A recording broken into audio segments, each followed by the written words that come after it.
السلام علیکم ورحمۃ اللہ وبرکاتہ۔ اعوذ باللہ من الشیطان الرجیم، بسم اللہ الرحمن الرحیم، ربی زدنی علما۔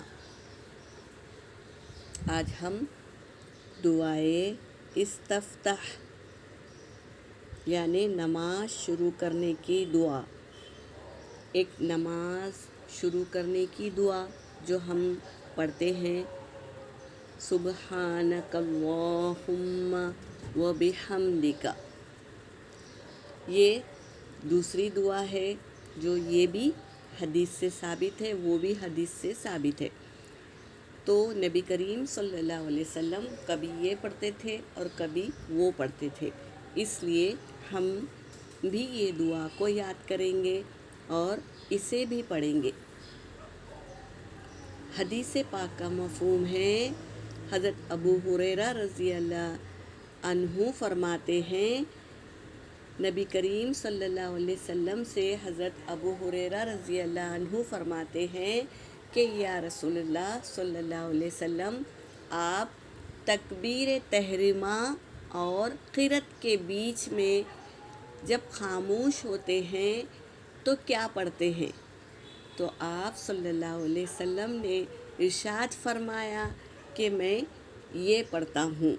کیا ہے وہ دعا؟ ہم پڑھیں گے، اللہم، اس کے معنی ہیں اے اللہ، باعد، دوری کر دے، اے اللہ دوری کر دے، بینی، میرے درمیان، و بین خطایا، میرے درمیان اور میرے گناہوں کے درمیان۔ خطائیں یعنی گناہ جو بھول سے ہم سے ہو جاتے ہیں، تو میرے گناہوں کے درمیان۔ کما کا مطلب ہے جیسے کہ، باعدت، تو نے دوری کی ہے، بین المشرق والمغرب، اللہ نے دوری کی ہے مشرق اور مغرب میں کتنا فاصلہ ہے، کبھی وہ آپس میں ملتے نہیں ہیں۔ تو بندہ یہ دعا کر رہا ہے کہ اللہ دوری کر دے مجھ سے میرے گناہوں کو، جیسا کہ تو نے دوری کی ہے مشرق اور مغرب کے درمیان۔ سبحان اللہ۔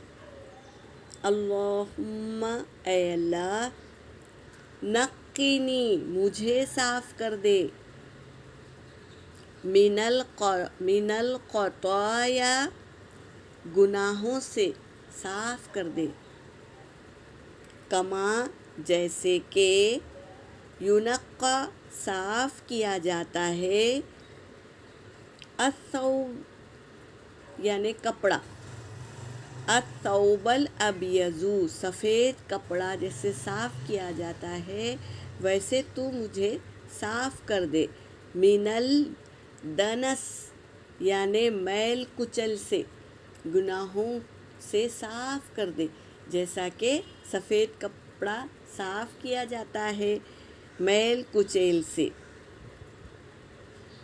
اللہم اغسل، اے اللہ دھو ڈال، خطایا، میرے گناہوں کو، بالمائی، پانی سے، والثلج،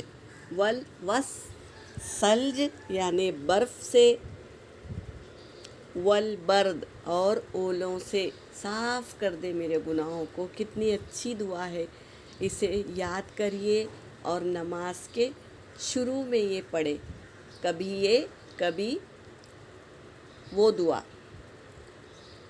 دونوں میں عدل بدل کر کے پڑھتے رہا کریے۔ اللہ کو منائیں ہمارے گناہوں کو پاک کرنے کے لیے اور صاف کرنے کے لیے۔